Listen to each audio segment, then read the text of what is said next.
Olá, estamos chegando com o Câmara Repórter, segunda edição, nesta terça-feira, 22 de abril. Veja os nossos destaques. Novo Refis deve aumentar em 150 milhões a arrecadação municipal de Natal em 2025.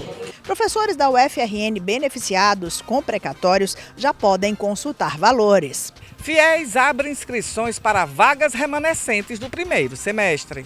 Aqui no estúdio eu converso com o médico neurocirurgião Tiago Rocha. A gente conversa sobre os sinais de alerta da doença de Parkinson. Vem com a gente, o Câmara Repórter, segunda edição, está no ar.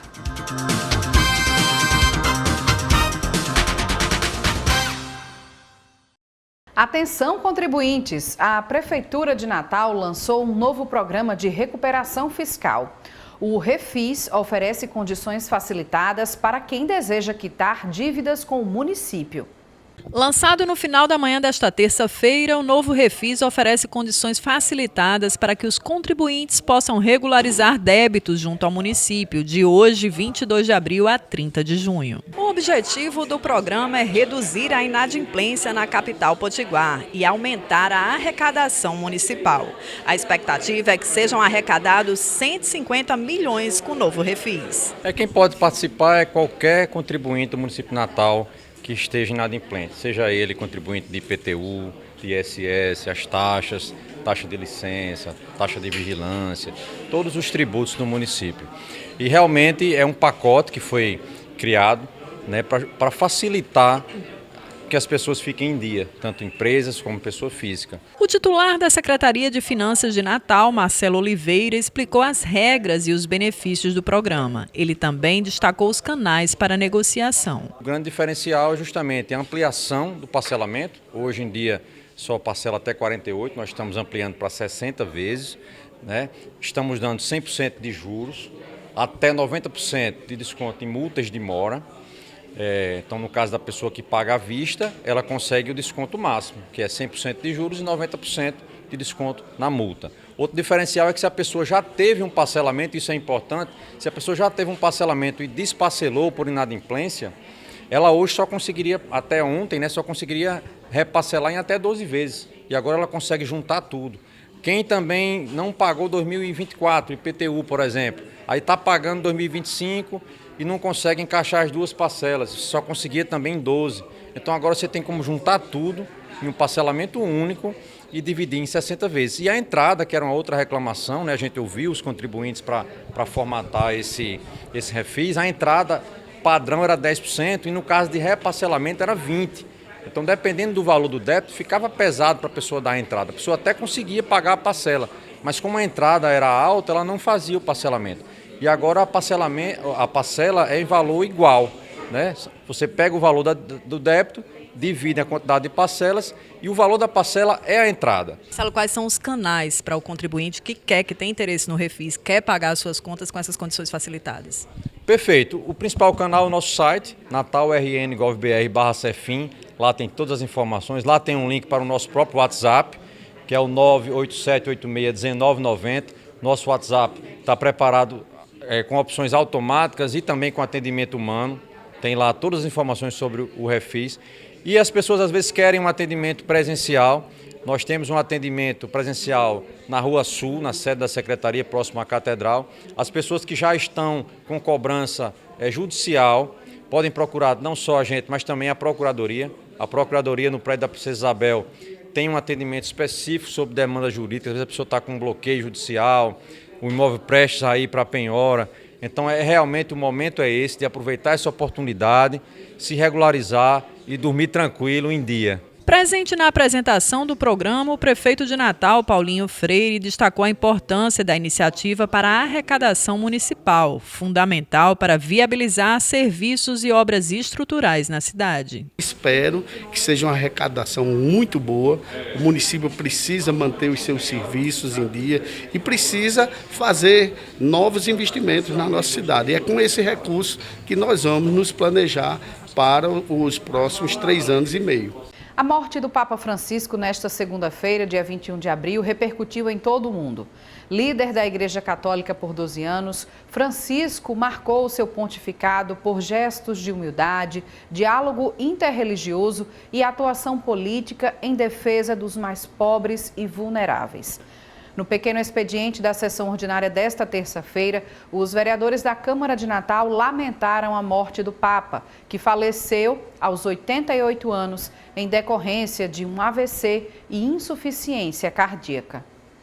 A morte do Papa Francisco, o maior líder da Igreja Católica no mundo, foi amplamente repercutida pelos vereadores da Câmara de Natal.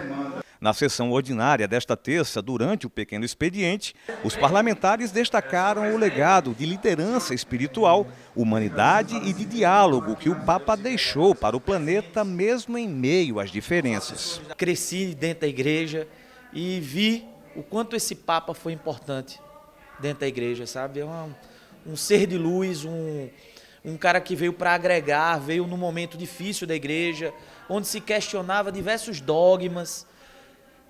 Esse Papa veio para agregar, veio para abrir a igreja, veio para dialogar com as minorias, principalmente, que era importante, a igreja precisava se abrir para essas minorias.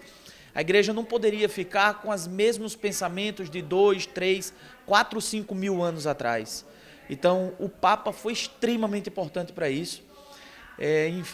Infelizmente veio a partir, mas a gente deixa aqui as nossas condolências, né, a família do Papa Francisco, 88 anos, de uma luta, de um ser vocacionado à igreja, né, e fazer o bem aos que mais precisam. Então, a gente fica na torcida agora que a igreja continue as mesmas perspectivas bondosas que o Papa Francisco tinha.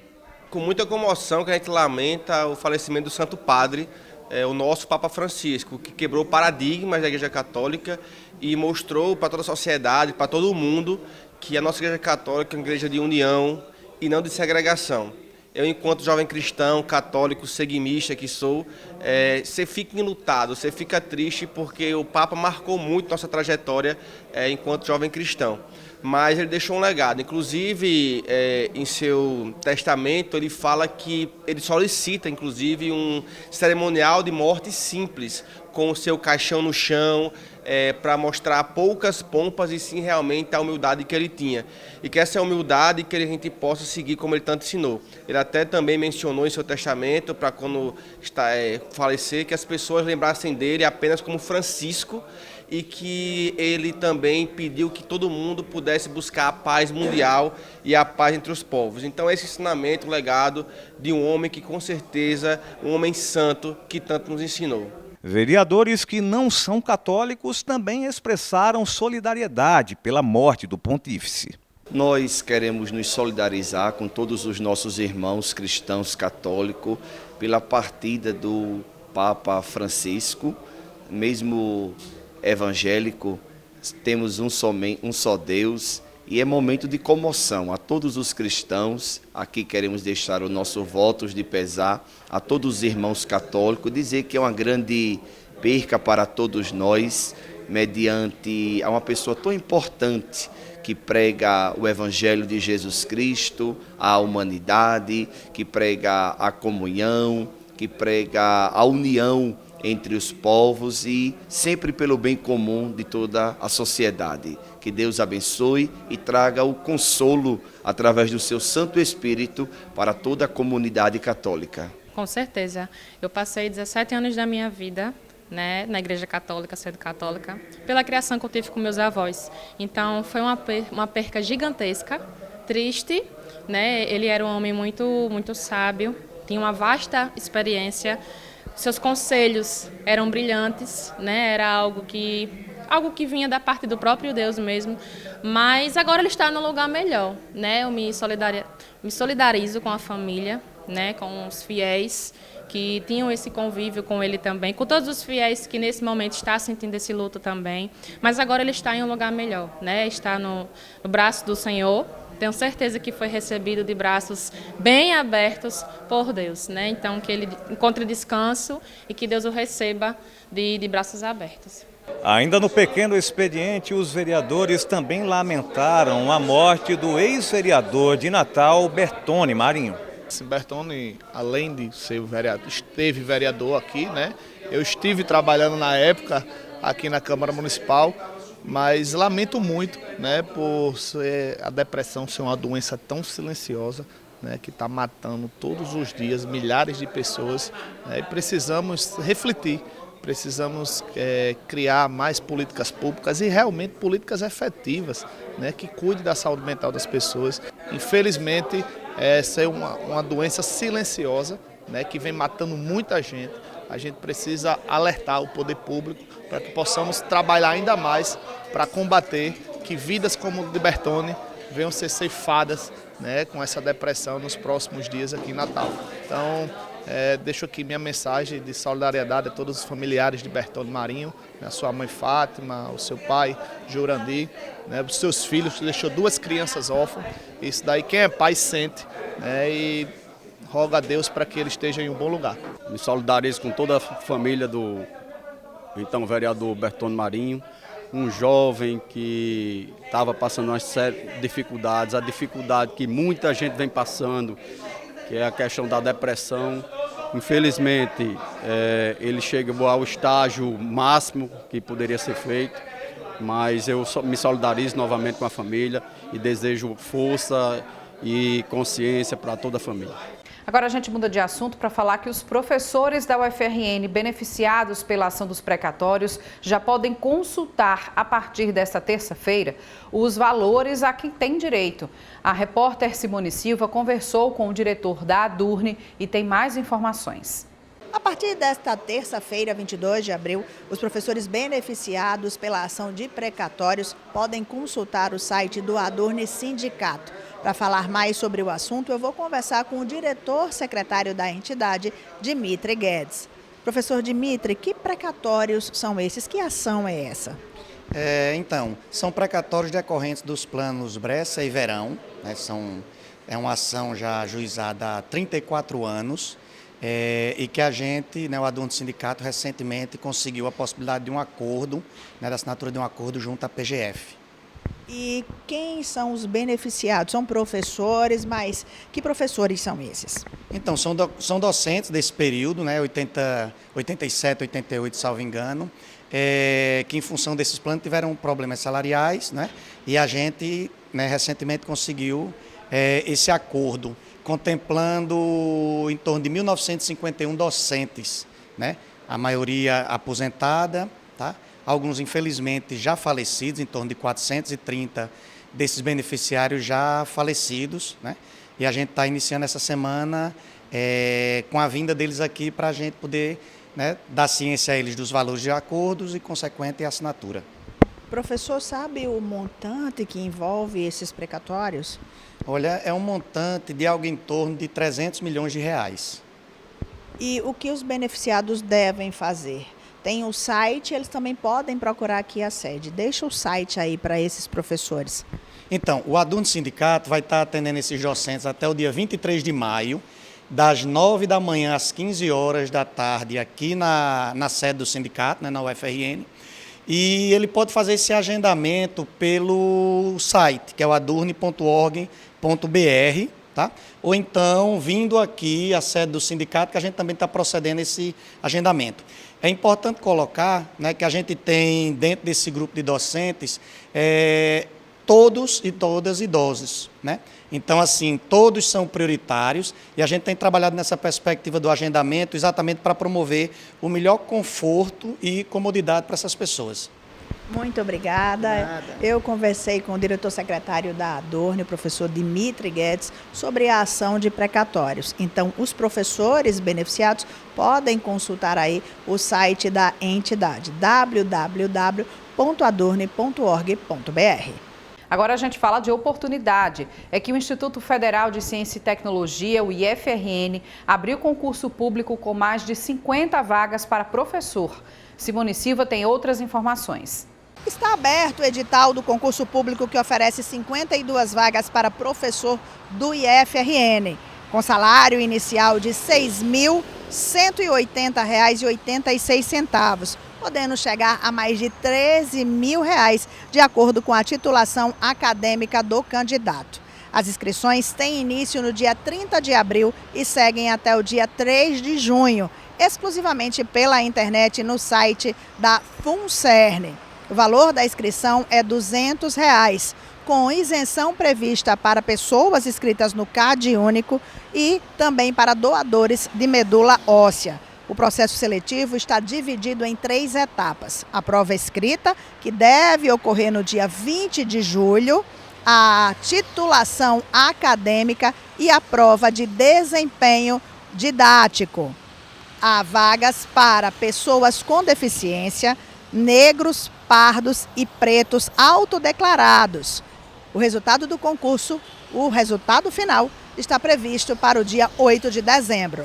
Você vai ver depois do intervalo um alerta sobre a obesidade infantil. Saiba o que a escola e a família podem fazer para mudar esse quadro. E ainda, Pinacoteca do Estado recebe exposição Faces do Reduto. Nós voltamos já já.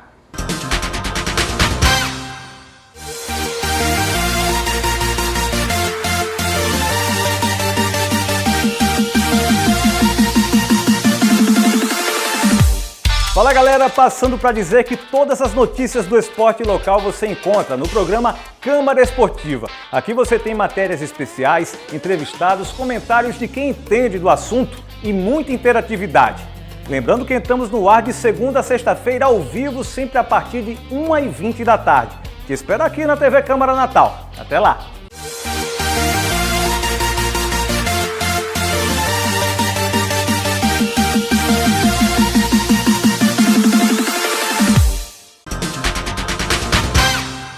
Estamos de volta aqui com o Câmara Repórter, informando que o FIES abriu as inscrições para vagas remanescentes do primeiro semestre deste ano. Edesiane Moreno. Estudantes interessados em concorrer às vagas remanescentes do processo seletivo do Fundo de Investimento Estudantil, FIES, referente ao primeiro semestre de 2025, tem até o dia 29 para fazer a inscrição no Portal Único de Acesso ao Ensino Superior.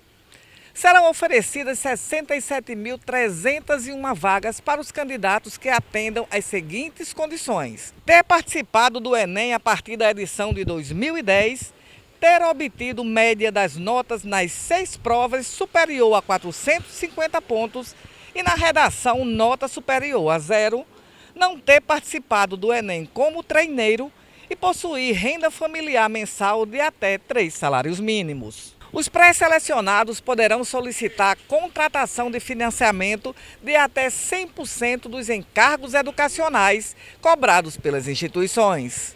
E o período de inscrições para o Exame Nacional de Certificação de Competências de Jovens e Adultos, o ENSEJA 2025, está aberto. Hugo Fernandes. Os interessados em participar do Exame Nacional para a Certificação de Competências de Jovens e Adultos têm até o dia 2 de maio para se inscrever por meio do sistema ENSEJA. O mesmo prazo vale para solicitações de atendimento especializado e para uso do nome social. O exame é uma oportunidade gratuita e voluntária para jovens e adultos que não concluíram o ensino fundamental ou médio na idade apropriada. As provas estão marcadas para o dia 3 de agosto. Desde 2002, o ENSEJA é utilizado como instrumento para a certificação de competências adquiridas tanto no ambiente escolar quanto em experiências de vida e de trabalho. Os resultados são usados pelas secretarias de Educação e institutos federais como base para a emissão dos certificados de conclusão do ensino fundamental e ensino médio. Uma pesquisa publicada na revista The Lancet apontou que 1/3 dos adolescentes terá sobrepeso ou obesidade em 2050. Esse cenário preocupa especialistas que destacam o papel fundamental da família e da escola na promoção de hábitos saudáveis desde a infância. Estudante do 7º ano da Casa Escola, Valentim Massude, de 13 anos, destaca a preocupação dos pais e do avô de preparar diariamente refeições saudáveis para ele. Assim, eles sempre se preocupam muito, principalmente na semana. Eu sempre como muito feijão, arroz, o arroz sempre está com cenoura ou brócolis, com muito frango também. No final de semana dou mais uma relaxada, mas ao mesmo tempo também sempre estou comendo alguma coisa assim. Todo dia eu me preocupo em comer pelo menos uma fruta. Para Priscila Griner, diretora escolar, é fundamental que escola e família incentivem hábitos saudáveis desde a infância, como o consumo de alimentos naturais e a prática de atividade física. A humanidade está crescendo essa conscientização maior do que é ser saudável, do que vale a pena, né, em vários aspectos, que a gente tem que cuidar do planeta e que tem que se exercitar e ter uma qualidade de vida futura. Eu acho que é isso que a gente quer, né? Então, dentro dessa responsabilidade, né, de cuidar, de educar, a gente tem que concatenar com as famílias, né? Tem que haver aí uma aproximação para que a criança realmente tenha uma qualidade de vida. Atualmente, mais de 14% das crianças brasileiras de 2 a 4 anos têm excesso de peso. Entre crianças de 5 a 9 anos, quase 30% estão acima do peso. Estima-se que até 2050, 1/3 dos adolescentes terá sobrepeso ou obesidade, de acordo com um artigo publicado na revista The Lancet. A pesquisa revela ainda que a obesidade infantil mais do que triplicou entre 1990 e 2021. A nutricionista Suênia Mello explica que a preocupação com a alimentação saudável, rica em nutrientes, deve ter início ainda na introdução alimentar. Ela também destaca como estimular a criança e o jovem a comer de forma adequada. A preocupação com a alimentação da criança deve vir desde a época da introdução de alimentos, que ocorre a partir do 6º mês de vida, né? Mas a preocupação realmente ela vai aumentando à medida que esse bebê vai se desenvolvendo e por volta de 1 ou 2 anos de idade, quando ele já experimentou todos os grupos alimentares. Então todo cuidado, né, o alerta fica para os alimentos ultraprocessados, ricos em calorias vazias, são aqueles com alto teor de açúcar e gordura, mas muito pobre em nutrientes, vitaminas, minerais, pobres em fibras também.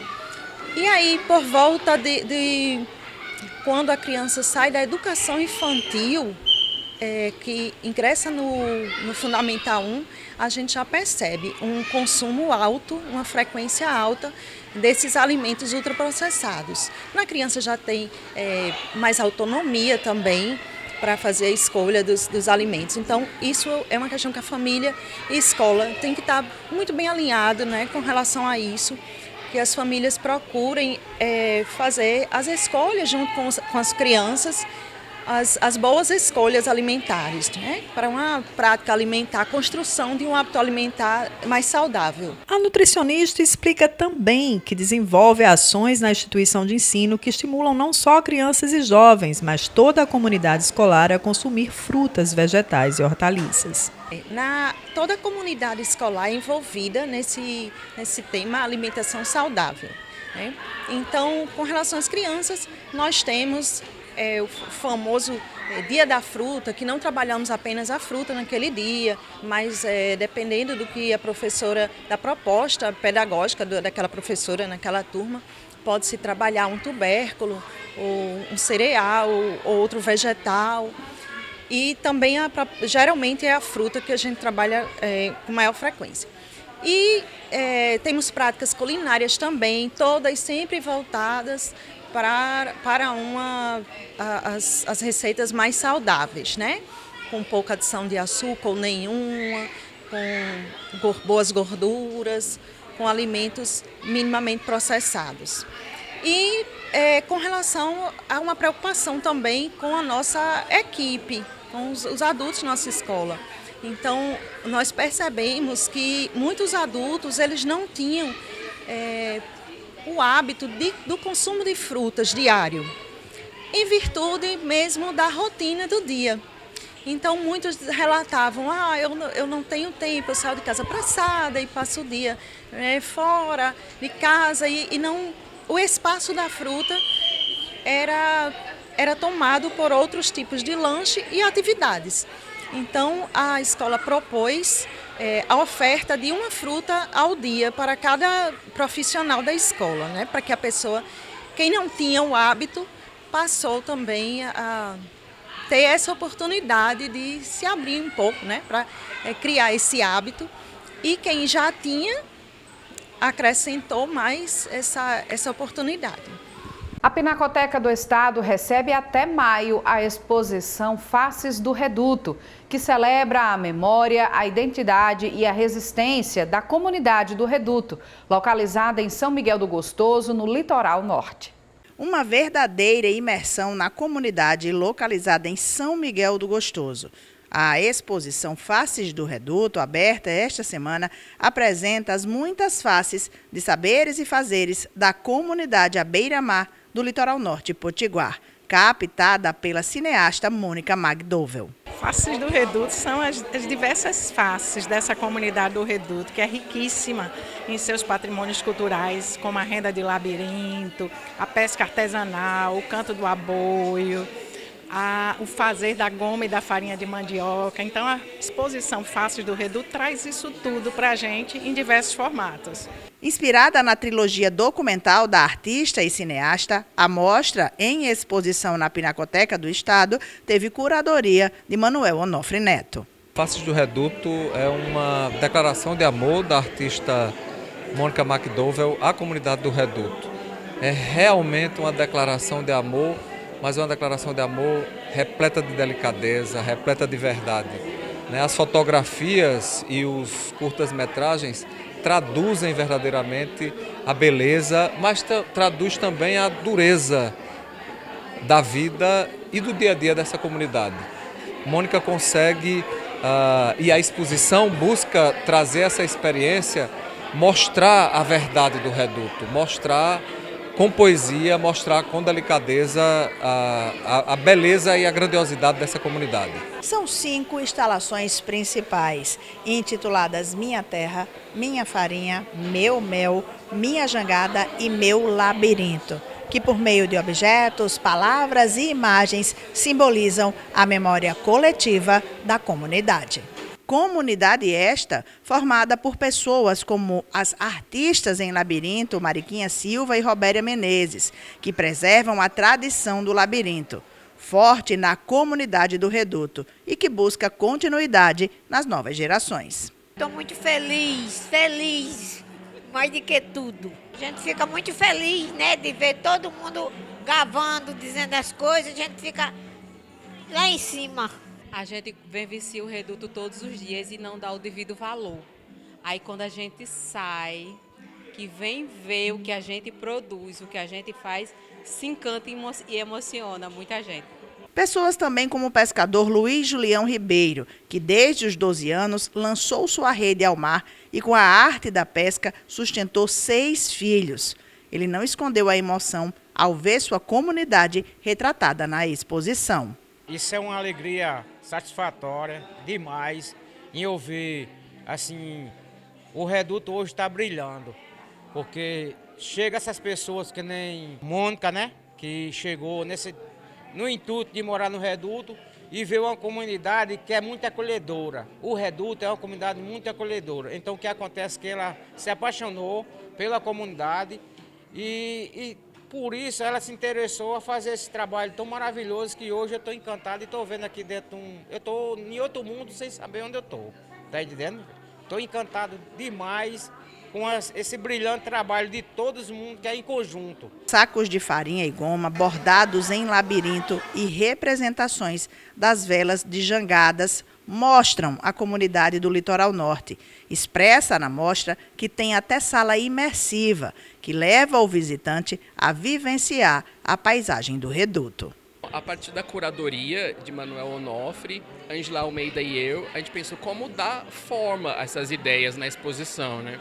Então a gente se inspirou na trilogia do Reduto, nos filmes de Mônica, e a partir de todos os temas que ela retrata, a gente propôs instalações e formas de apresentar esses temas de forma tridimensional. O principal desafio, eu acho que a primeira coisa é a gente tentar trazer para o público do Rio Grande do Norte, os visitantes do Brasil inteiro, os visitantes internacionais que frequentam a Pinacoteca, trazer um pouco de fidelidade daquilo que é produzido no Reduto. A maior dificuldade, eu diria, é tentar traduzir, colocar aqui para construir, eu e Rafael, para a gente construir essas imagens, colocar numa outra dimensão, num outro lugar, que é o lugar da galeria, o lugar da Pinacoteca. Só lembrando aqui que essa exposição fica aberta ao público até o dia 16 de maio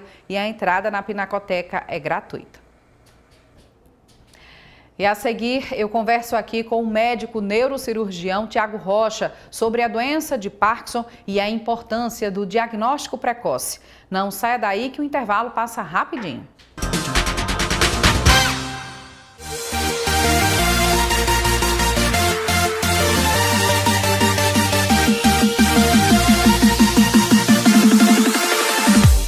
Fala galera, passando para dizer que todas as notícias do esporte local você encontra no programa Câmara Esportiva. Aqui você tem matérias especiais, entrevistados, comentários de quem entende do assunto e muita interatividade. Lembrando que entramos no ar de segunda a sexta-feira ao vivo, sempre a partir de 1h20 da tarde. Te espero aqui na TV Câmara Natal. Até lá!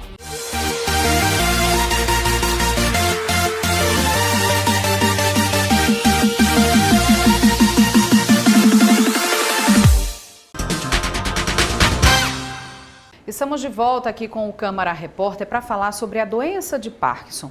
Você sabia que cerca de 500 mil pessoas aqui no Brasil convivem com essa doença? Para falar sobre esse assunto, a gente recebe aqui no Câmara Repórter o médico neurocirurgião Tiago Rocha para conversar sobre a importância do diagnóstico precoce sobre essa doença. Seja bem-vindo, doutor Tiago. Obrigado pelo convite, né? É um imenso prazer estar aqui falar sobre uma doença que é bastante relevante, que atinge 500 mil pessoas no Brasil e está muito associado à questão da idade. É uma doença neurológica crônica, degenerativa, que acomete as pessoas a partir dos 60, 65 anos de idade e tem uma predominância maior no sexo masculino.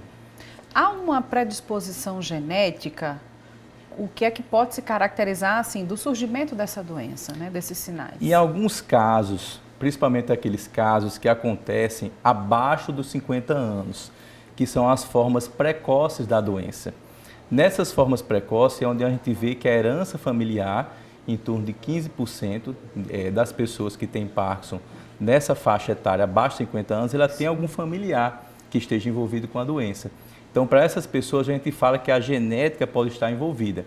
Inclusive, vários genes foram identificados e à medida que a ciência avança, a gente consegue identificar mais genes que estão envolvidos na doença. Então, não necessariamente é uma condição genética. Não. Teria tipo assim, qualquer pessoa pode, enfim, vir a desenvolver uma doença como essa? Exatamente. É isso? Qualquer pessoa pode vir a desenvolver uma doença, assim como, por exemplo, a questão do Alzheimer.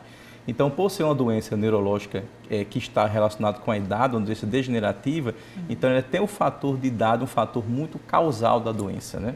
E o que é que seria assim, o ponto de alerta, o sinal de alerta de que algo realmente não está normal? A gente sabe que o Parkinson tem aquela questão mais visível, que são os tremores, né? Geralmente dos membros superiores, das mãos, dos braços, mas é apenas isso? O que é que sinaliza o start? Nós temos que a doença de Parkinson ela tem os chamados sintomas motores da doença, que um dos sintomas motores você bem descreveu, que é o chamado tremor. Só que o tremor do Parkinson é um tremor que a gente chama de tremor de repouso. É aquele tremor que a gente fala de contar moeda, né? Porém, a gente tem que 30% dos pacientes que têm Parkinson, eles podem não vir com o tremor. Porque a gente tem as formas, que é a forma rígido-acinética, onde a gente tem uma grande rigidez associada, e as formas tremulantes da doença. Mas a doença ela é caracterizada principalmente pela lentidão dos movimentos. Então a gente classifica, a gente diagnostica com a lentidão dos movimentos com tremor de repouso, lentidão dos movimentos com a rigidez, lentidão dos movimentos, tremor de repouso, rigidez e instabilidade postural, ou seja, alteração de marcha. Porém, existem os sintomas não motores da doença. E esses sintomas não motores são sintomas que a gente tem que falar um pouquinho deles, que são sintomas que acometem quais, né? Anos antes dos sintomas motores da doença. Que sintomas, então, que sinais são esses? Por exemplo, né, a gente tem a questão da perda do olfato. Então, a perda do olfato ele pode aparecer anos antes do aparecimento dos sintomas motores da doença. Além disso, nós temos a constipação, ou seja, o intestino preso, a dificuldade de esvaziamento da bexiga. Tem pacientes que têm muita sudorese, porque imagine só a pessoa tremendo muito, então tem aquele gasto calórico excessivo, então tem muita sudorese associada. Tem pacientes que têm os sinais de depressão, então é um sintoma também não motor da doença. E tem alguns pacientes que a gente chama do transtorno comportamental do sono REM, que é um tipo de transtorno que acontece, é como se fosse aquele sonho bem vívido. Então ele sonha e é aquele sonho bem realista. Então isso aí é também um sintoma que a gente chama não motor da doença. Do Parkinson, né?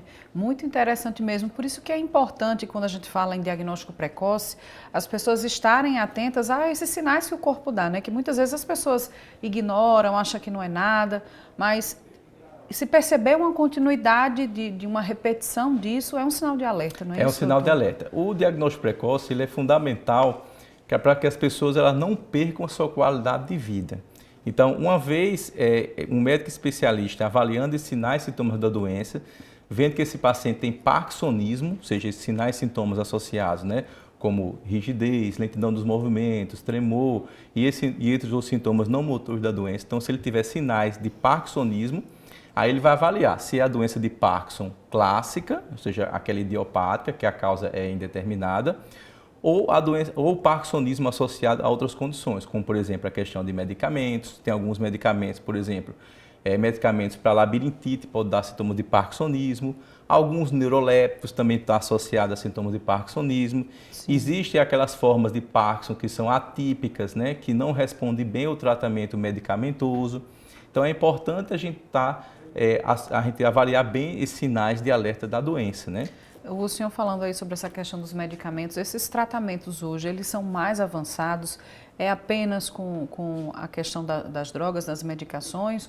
Ou também tem cirurgias avançadas para isso? Tem cirurgias avançadas, né? Nós temos que o tratamento medicamentoso, ele responde bem em 80% dos pacientes. Então, nós temos que em torno do 4º, 5º ano de doença, em 20% dos pacientes não conseguem responder o tratamento medicamentoso, que seria com o Prolopa. Prolopa é uma medicação, né, para quem não conhece, que ela vai repor esse neurotransmissor que está diminuído na doença de Parkinson, que seria a dopamina. Porém, a gente tem que essa porcentagem desses pacientes, 20%, não consegue responder o tratamento medicamentoso e nessa circunstância eles têm uma perca da ação do medicamento. Sim. Ele tem as chamadas flutuações motoras. Então, eles precisam de medicações em doses cada vez mais altas e intervalo de tempo cada vez mais curtos. Além disso, alguns pacientes experimentam a chamada discinesias. Eles vão aumentando a medicação e essa medicação vão fazendo movimentos involuntários que às vezes são tão incapacitantes ou até mais incapacitantes do que o tremor.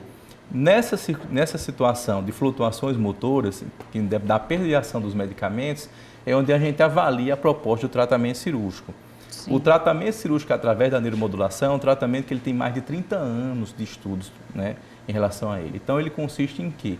Em implantar um chip cerebral em uma região específica do cérebro e esse chip ele é acoplado a um marca-passo, um gerador.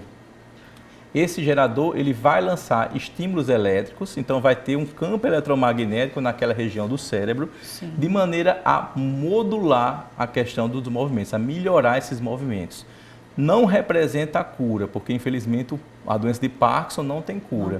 Mas ela vai melhorar de maneira assim exuberante e dar uma qualidade de vida excepcional para esses pacientes. Que é por isso que é tão importante esse alerta para o diagnóstico precoce, né? Para buscar essa qualidade de vida do paciente. Exatamente, é isso, doutor? Exatamente.